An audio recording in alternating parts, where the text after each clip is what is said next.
All right, so we started 1 Corinthians last week.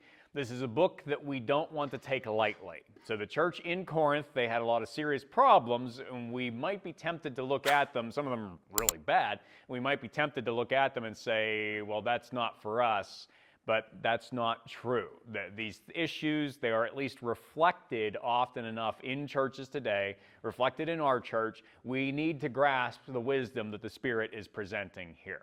And we started to see Paul saying last time, the wisdom depends on what unites us. We need to avoid the things that tend to divide us in order for our efforts to be truly productive and rewarding. Because God is the one who provides for the fruitfulness of the church. Everything needs to be about Him. And then we have to work together with Him and with one another to continue building on what He has established. That's what's in 1 Corinthians chapter 3, which is where we're going to be today.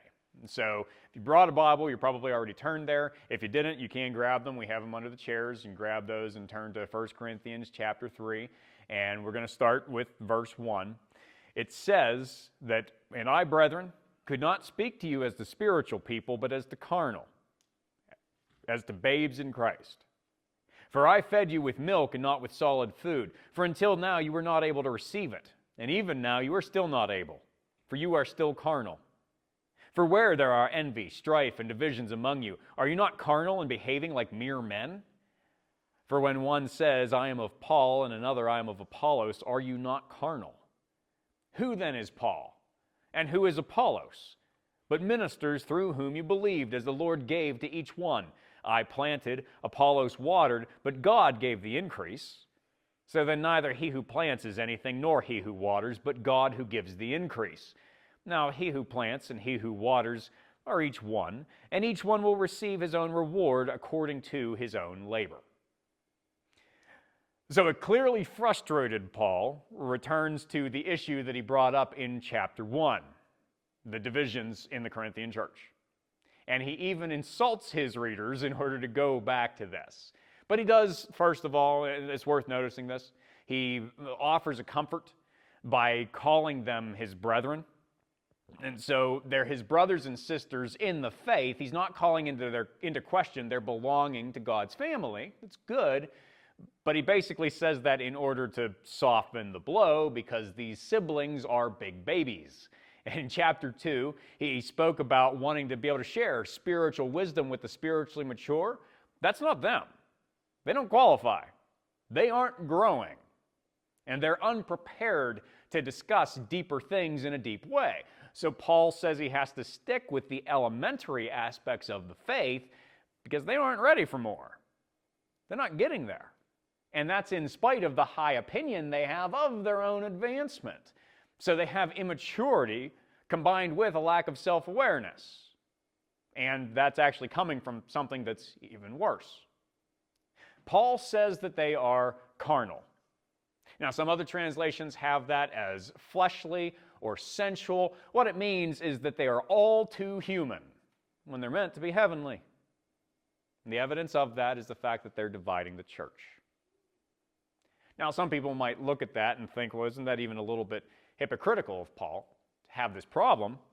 Because, as we know, he'd been involved in a few conflicts within the church himself. Not at Corinth, but more widely than that. And we're actually going to see him later on. This will come up in 1 Corinthians chapter 11. He's going to talk about how those divisions do happen. They're even necessary. But the key thing is, for him, they're over doctrine.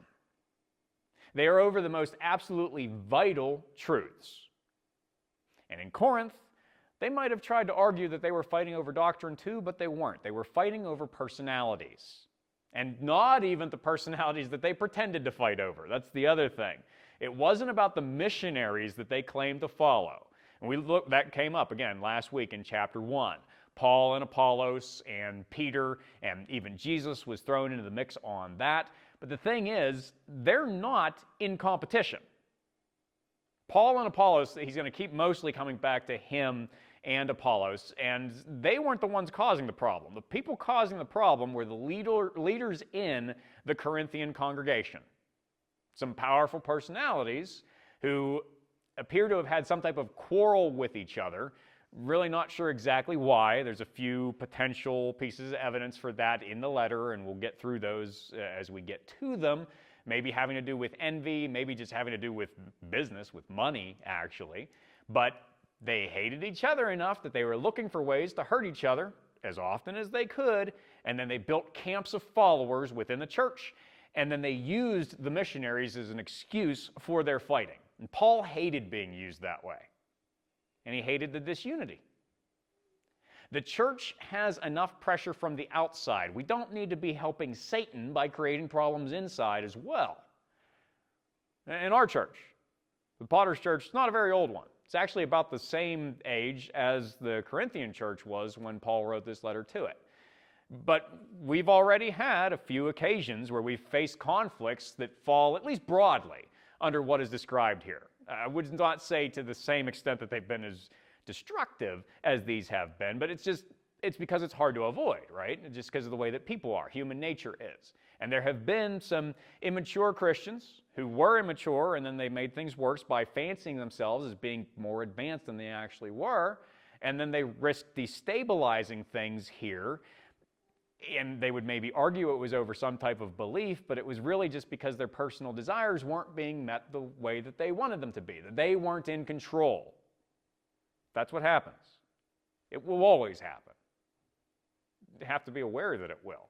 Have to be aware that it will, especially as we try to grow in number. You bring more people in, you're just introducing more of the possibility for that. That's why we have to be growing spiritually. We have to constantly be working on it, having that awareness to be able to look for problems and to correct them before they become destructive. And even more importantly than that, not just look for problems in other people, look for those problems in ourselves. To be able to look for those ways where we are not behaving with maturity, where we still need to grow, because that process is constant. So we have to commit to it.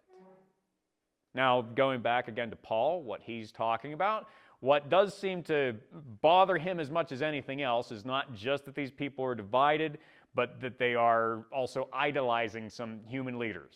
That was what this morphed into, that they were putting him and Apollos up on different pedestals. So he continues to use both of them as examples, to say that they weren't on different sides. They weren't supposed to be pitted against each other. Now, they did have differences, because they had different callings. They had different methods. Well, that's okay. That's what allows the same message to reach different types of people in different circumstances. You need to have that. These guys were just doing their own parts. The analogy he uses is that it's like a pair of farmers with a division of labor. And so they had to work in tandem in order to accomplish everything rather than stepping on each other's toes. That's the best way to get things done, with the understanding that God is the one ultimately doing all of it. Like actual farming, He is the one who gives the increase. The harvest only happens because He provides the seed and the water and the earth and the sun, and life itself comes from Him.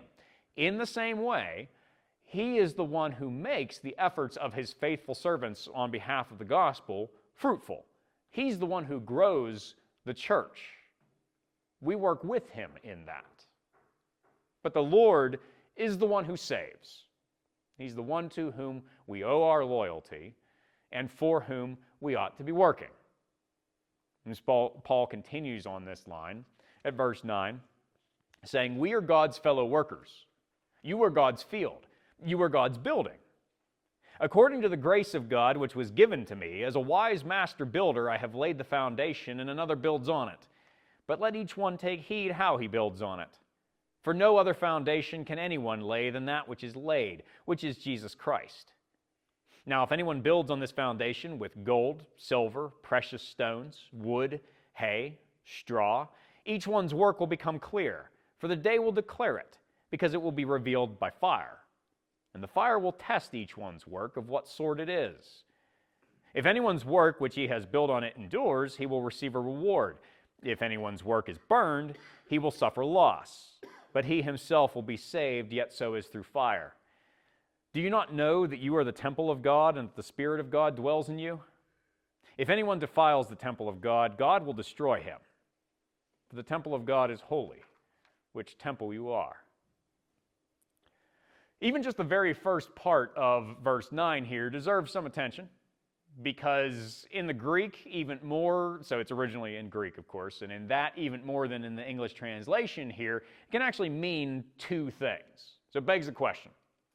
Is he saying that Paul and Apollos are workers who belong to God, that they are his laborers under hire, or is it saying that they are workers who work with God?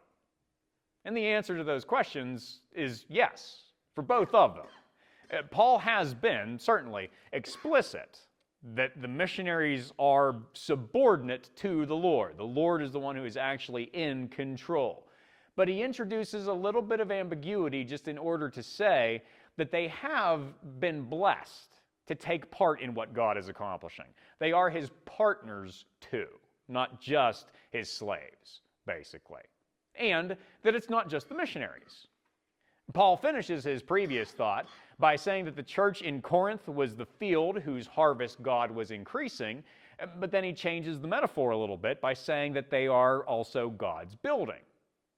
And that's so that he can say that all believers have a part in the process. Now, yes, the apostle does acknowledge that he had a special place. He is a wise master builder. But first of all, he's clear to say that that was by grace, that it wasn't because he was so good at it that he was doing it. It was because that was what God had given him. It was what the Lord allowed and equipped him to do. Well, that's the same for all of us. Not to the same extent, but the same idea. We are blessed and equipped to be both the building and its builders. That's how it works in the churches. Generation after generation, someone adds us to it, and then it becomes our responsibility to start adding others to it. Just once again, understanding that none of us compares to Christ. He's the very foundation of everything. His work always has to be put first. That he is God from eternity, who came down to live as a human being so that he could do what we couldn't. So that he could be perfect and therefore become that perfect sacrifice that actually would be acceptable to cover the cost of sin. Only he could do that. And then, of course, he proved it by rising from the dead. He showed that he was vindicated, that he'd won. And so that everybody who believes in him wins too. That it's not about what we do, it's about what he did. The church is his. It stands on him. We can't make it about what we're doing for ourselves. And that's why Paul says to be mindful of our work. Now, this next aspect ties into verse 8. At least Paul had brought this up here, but I just kind of skipped it there because I knew I was coming here. It's that idea of rewards in heaven. And that's a complex subject, especially after what I was just saying, because we know that we don't earn our salvation. So what does Paul then mean by talking about being rewarded in heaven? What are the rewards? Does this also mean that some people are going to have more than others do for eternity? That they're going to have better or worse rewards? Well, there's a few ways to look at it, and I'm not necessarily saying that this covers every base, but I do think the most basic and the best way of understanding this is that our rewards are the people that we add to the church. That's, after all, in keeping with this idea that Paul's presenting about the church as God's building. And just to hopefully clarify something, gold, silver, and stones versus wood and straw and hay, those aren't grades. Like, a lot of people hear that and they will say, well, gold's better than silver, so if I only get silver, I'm not doing as well as somebody who got gold. We basically compare it to like the Olympics, right? And first, second, third place kind of a thinking. That's not what he's talking about. These are really just two categories. It's either things that survive fire or things that don't. That's the point he's making. And our work for Christ is supposed to be about bringing others to him, souls that will live forever and escape hell's fire because of him.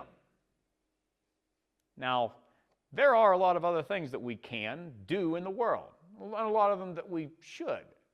Good things that go on here. But if they are the only things that we care about, if everything is about appearances, we can build up some impressive monuments. I have in mind Notre Dame Cathedral. That was in the news. We even talked about it in Luke Group a couple weeks ago. It was recently completely restored after there had been a fire that it didn't destroy the entire structure, but it did a lot of damage, and it took 5 years or so, I think it was, in order to bring it back to the point where it had been. It's an incredible accomplishment for it to have been built in the first place, considering that was hundreds of years ago, and then an incredible accomplishment to put it back together within a couple of years. That's a great thing, and it is beautiful, and it was a structure that is devoted to the worship of God. But it's not going to survive the breaking and remaking of the universe, which is what we know is coming. That's what God has said. It's not built forever. The things that we do in order to be seen. And so whether it is the structures like that we build, the churches that we have, or the practices that we perform, or the statements that we make in order to show ourselves as being devout people. That's a lot of what this idea boils down to. If it's only about our personal display, it's not going to last. And of course, that's to say nothing of the things that we do selfishly, with no regard for God at all. It's sin, outright. That's not going to last either. We're not going to have anything to show for these things. It's the people that we have with us for eternity and the knowledge that we help them to get there. That's the best and most lasting thing for us to pursue. To be able to share in the joy of Christ forever. We should want to do that. We should commit ourselves to that. But we also know ourselves too. This is not either or. This is not you are either going to have gold and silver and stones, or you're going to have wood and hay and straw. We have a lot of mixed quality to all of our lives. Each of us is going to have a fair handful of kindling at the end. That's life. It's not good. And this is something that does call for maturity, understanding that we are not perfect and that we're going to have these mistakes that we make and things that we invest in that are really not that valuable. But part of the reason Paul brings it up is in order to offer the comfort that we won't be left outside the finished product just because of them. So this really does tie back into the first 4 verses of chapter 2. We are all, to some extent, carnal. There is a worldly, a very human aspect to how we live our lives in this world. Some Christians are carnal to a very unfortunate degree. That does not change the fact that they are Christians, because our salvation doesn't depend on us. It depends on Christ. We have to remember that. Not in order to give ourselves an excuse. This is what I mean about needing the maturity. Some people want to hear that and they see it basically as a get-out-of-jail-free card, that they don't have to care about how they live their lives. That's not what this is saying. We are supposed to pursue holiness. We are supposed to go for the gold. It's a reason to be fearless. That when we make those mistakes, we just constantly return to the work that we are called to. Even if we have a period of waste and inactivity, we can get back to it. And we can look around at others, and we don't have to lose hope for the people who have momentarily put down their tools. There's other Christians, they can come back to it too. There just is a danger that we cannot ignore. So verse 17 here, it has maybe not quite the right word choice. Doing the research on this, it probably would be better if it said, just a one-word change, but if anyone destroys rather than defiles, destroys the temple of God, God will destroy him. Because Paul was kind of making a point that it was a quid pro quo, that those people are going to get back what they have done. Destruction for destruction. And this means something a little bit different depending on who we're talking about. For Christians, it's just a reminder that we can't expect to be rewarded by God for defying him.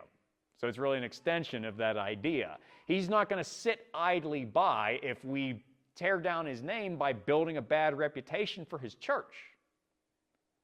We have to know that, what Paul's been talking about, that our divisions and pride are going to be destroyed. They are not going to last. The Spirit will burn away our carnality in the end.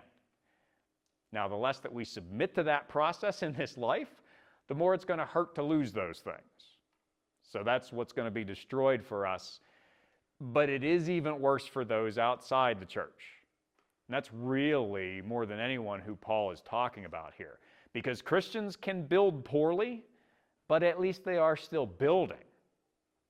The enemies of Christ are actively trying to demolish his temple. And the way that they do that is by piling on to the church's problems, because they like to watch the fallout.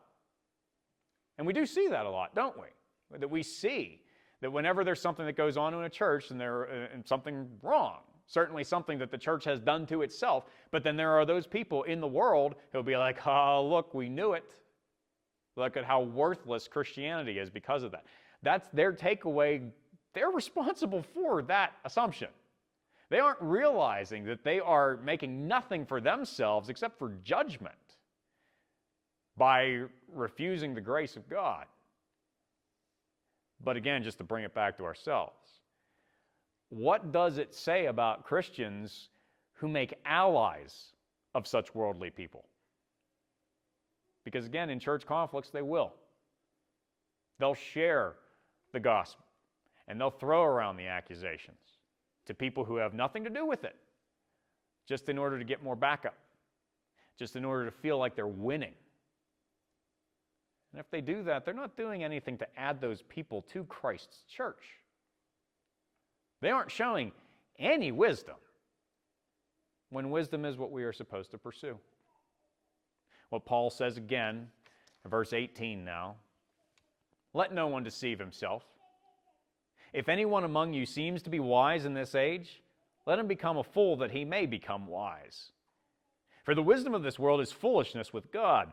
For it is written, he catches the wise in their own craftiness, and again, the Lord knows the thoughts of the wise, that they are futile. Therefore, let no one boast in men, for all things are yours. Whether Paul or Apollos or Cephas, or the world or life or death, or things present or things to come, all are yours, and you are Christ's, and Christ is God's. Paul's kind of being repetitive, because he's talked about this before, and he's going to keep doing this, because he wants to get it through the Corinthians' thick skulls. They think way too highly of themselves. They think they're wise. They prided themselves on that, when it was really just self-deception. As he'd said in chapter 2 that we looked at last week, worldly wisdom does not compare to God's. And anyone who thinks that God's ways are foolish is actually showing how little they know. Like Jesus said in Matthew 7, they're building on sand without realizing it. Because the world's way comes to nothing. Its defiant plans carry their own punishments. No one can outsmart God or work around him. There is only his way. It's foolish to try anything else. And so we, who should know that, we shouldn't take pride in what unrepentant people find valuable. Should understand that there's no room for praising ourselves that way, trying to build our own monuments. And the shame of falling into that trap is that we don't need to. We already are the heirs of everything. The legacy of the apostles, the good that is in this present world, the freedom from the fear of death, and the promise of life for eternity, because we are Christ's. Jesus fulfilled the Father's will so that he would be glorified and so that we would be saved. That means we don't need to compete. We've already won. It's immature, it's unproductive, it is foolish to wrap ourselves up in petty squabbles. And so for anybody who's sitting down and watching this, whether you're here, whether you're watching this on a screen somewhere afterward, and if you're not a Christian, I have a question for you. First of all, whether you know what Schadenfreude is, because that's a German word. It basically means you take pleasure in the suffering of others. So the real question is, have you ever looked at a church struggling with pettiness and been glad to see it? Like so many people are. Ah, those hypocrites, look at them. It's all falling apart. Maybe you even help to fan the flame a little bit on that by talking with people who are part of that church and making things worse because it was fun. Understand that you're playing with fire if you're doing that, because God's not going to ignore it. Yes, those churches, like the one that Paul was dealing with, they had something blameworthy in themselves, but that doesn't help you. It's time to see the truth. You may think you're being clever. You're just risking your own destruction. Hope only lies in standing on the foundation of Jesus Christ, because he did die for you. That's the actual point of church, is not us being able to sit here and think that we are better than everybody else. It's for us to be able to sit here and know that we are as bad as everybody else, and that we need him. You need him. I hope if you don't know him yet that you'll understand that now. That he was the only one who could die in order to pay for your sins, because otherwise you have to pay for them for yourself forever. And then he rose to life to prove it and to offer that life to you. You cannot do better anywhere else. So come be a part of what he is building. Come have it all. That's what is available if you will trust in him to be saved. Are you ready to do that today? If so, then let him know. That's what it takes. Again, it is not about you turning your life around. So many people think that. It's not. You can't, is my point. I'll say that till my dying day. You can't do it. He has done it. Just take it. And to those of you who do believe that already, remember that you are God's building, and you are supposed to be building for him, not for yourself.